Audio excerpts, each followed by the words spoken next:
Street.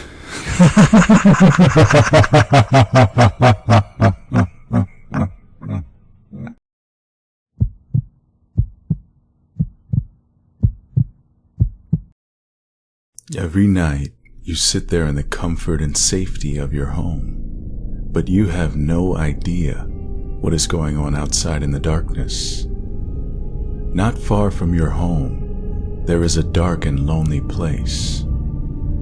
You may not know about it, but it's there. All over the country, in small towns and cities, there are so many of these dark and lonely places. When I was a young boy, I lived in a small town. Johnny Craig lived across the street from me. I was friends with his big brother. He was just a baby then. I saw him growing up, but I never paid much attention to him. Sometimes, in the evening, my mother would send me out to the local store to buy a carton of milk or a bag of sugar. On the way to the shop, I had to pass a long, dark stretch of road. During the day, it was just a shady place lined with old, gnarled trees and vacant lots where nothing had been built and nothing was ever going to be. I was never afraid of it by day, but at night, it was a totally different place. A lonesome place. A place of darkness and strangeness. A place of terror and fear. There were no houses nearby, no streetlights. It was pitch black as black could be, dark as the deepest night. The tall trees blocked out the moon and the stars, casting their long shadows across the road. Whenever you had to go that way, you walked slower and slower. It was like stepping into a dark tunnel. Behind you were the lights of the houses, the sound of cars and people walking along the sidewalk. Ahead of you, there was just a long, lonely stretch of darkness in which anything could be lurking, anything at all. Every time I had to pass that place at night, I would dread it. I kept hoping somebody would come along so I wouldn't have to walk alone. But nobody ever came. As I walked along that dark stretch of road, I would keep my eyes fixed on the trees, half expecting to see something or someone lurking there in the darkness.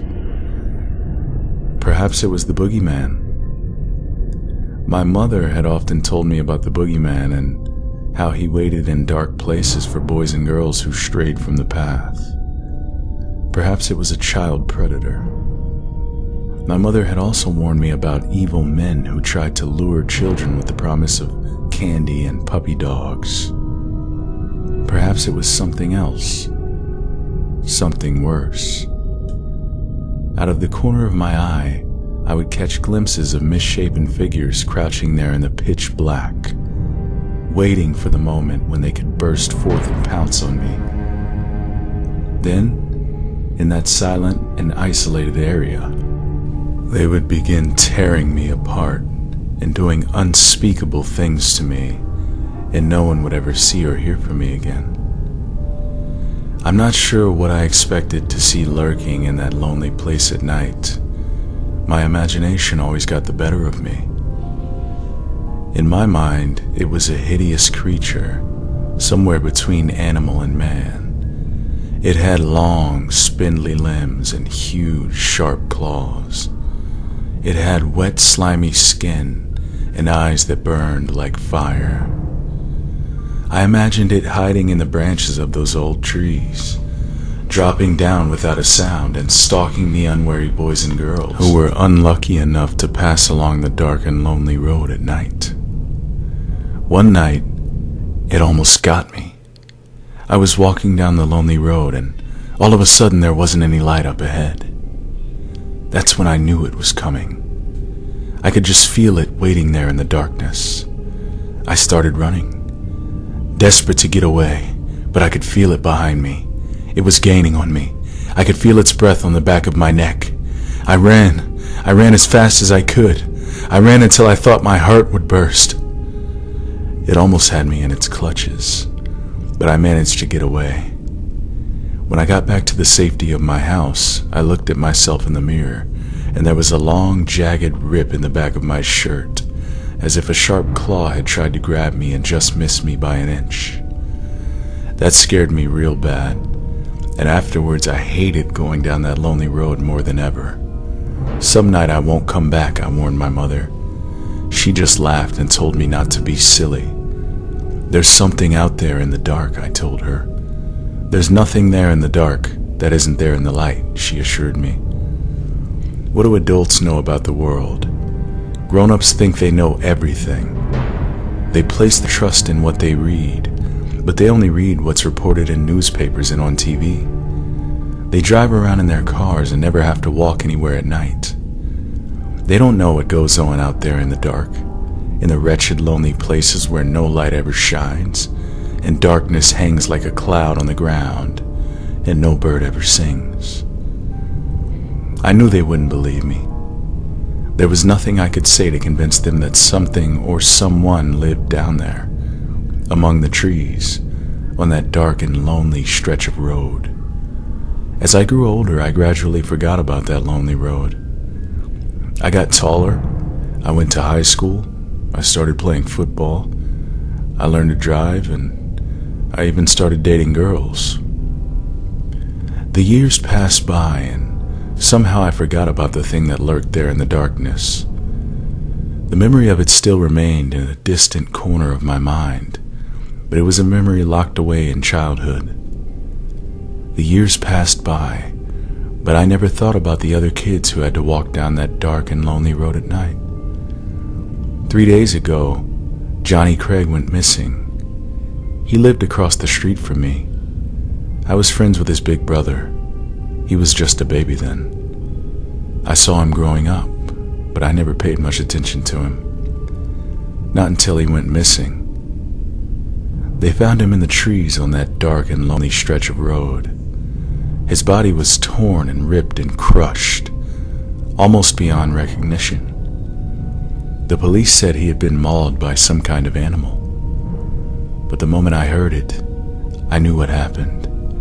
Johnny Craig had been murdered by the thing my childhood fears had created. The thing I had conjured up in my imagination. I had left it on that dark and lonely stretch of road. I had left it there to wait for some scared little boy who happened to be walking home one dark night. A little boy who couldn't run as fast as I could run. After that, the town cut down the trees and put up streetlights. That stretch of road isn't dark and lonely anymore. The thing that lurked there is gone now. It's gone somewhere else, where the people are unsuspecting, to some other town, a small town like yours, where it will wait again, just as it did here. It will wait for some other frightened little boy or girl to come along. It's only a matter of time.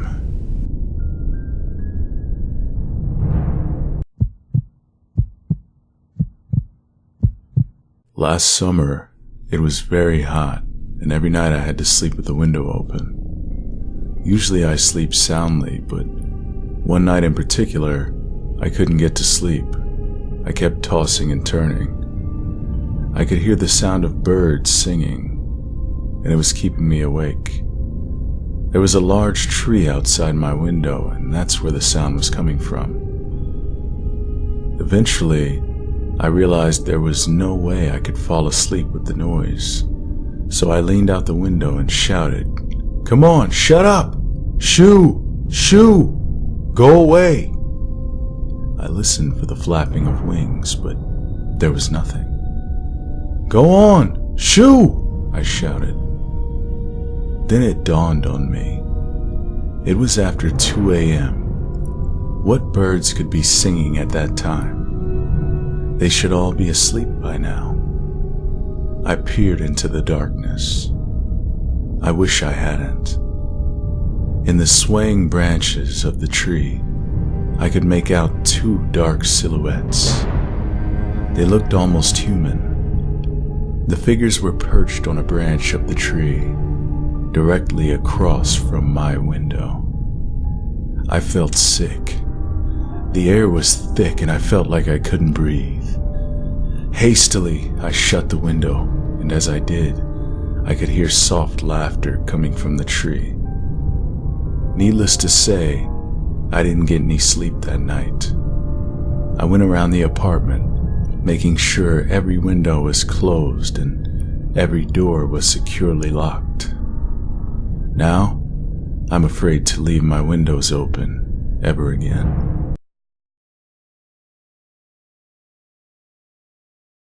My name is Magda, and I'm 26 years old.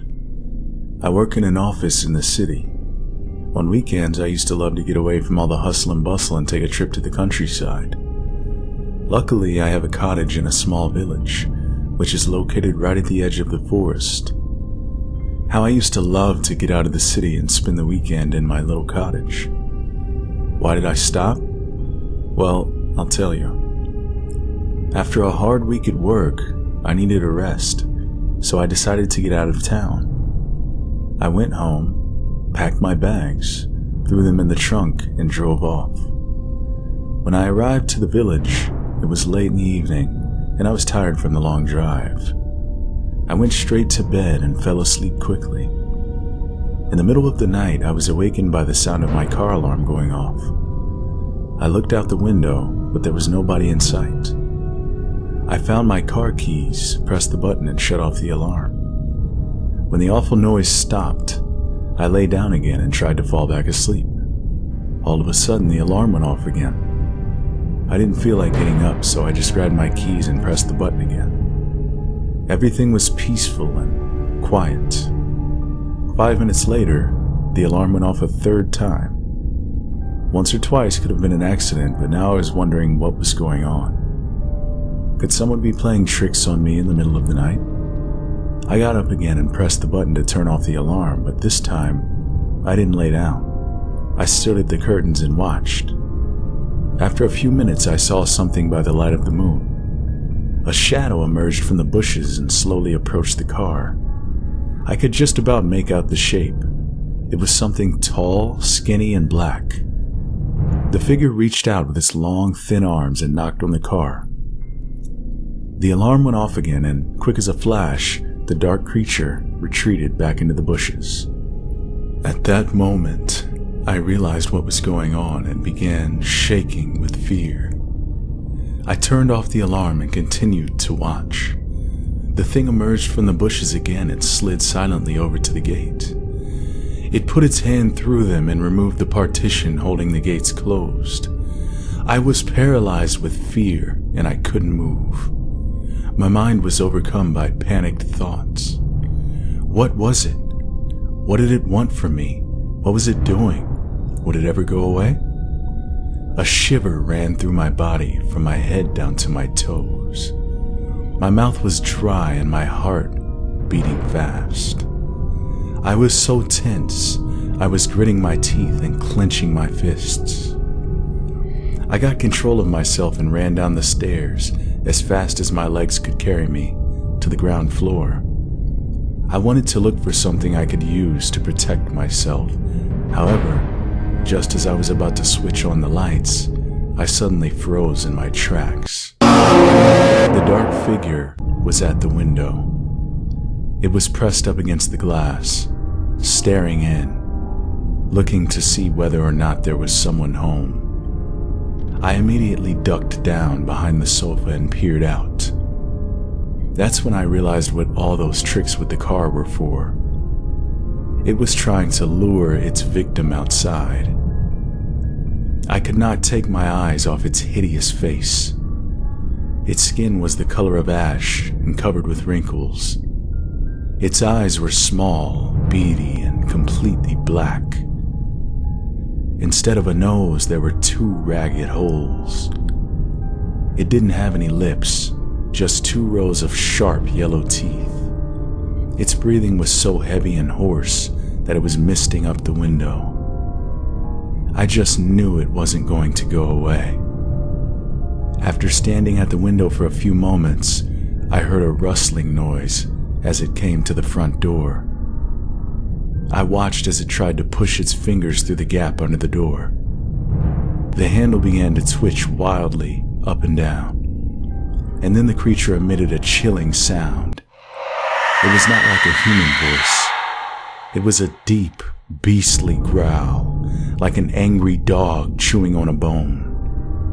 I knew that if it heard me, it would keep trying until it found a way to get into the house. I just crouched down behind the sofa, hiding in the shadows, desperately trying not to make a sound. Tears began involuntarily streaming down my face no matter how much I tried to stop them. I could feel my pulse pounding in my temples, and I was shaking like a leaf, just waiting for it to end. I don't know how long I cowered there. I must have passed out. When I woke up and looked at the door, the creature was gone. The door was still in place and everything seemed secure. I have never been so relieved in all my life. I ran upstairs and looked out the window. It was light outside, and there was no sign of anything wrong. Taking a chance, I grabbed my keys and, without stopping to collect any of my things, I ran out to the car. I jumped in, locked the doors, and drove away from the village as fast as I could. I didn't stop driving until I got back to the city. When I got back to my apartment, I turned on the radio and heard a news report. The announcer said that, in the village, the dead bodies of 2 girls had been discovered. Their corpses had been mutilated and dumped in a swamp. I guess the creature found what it was looking for.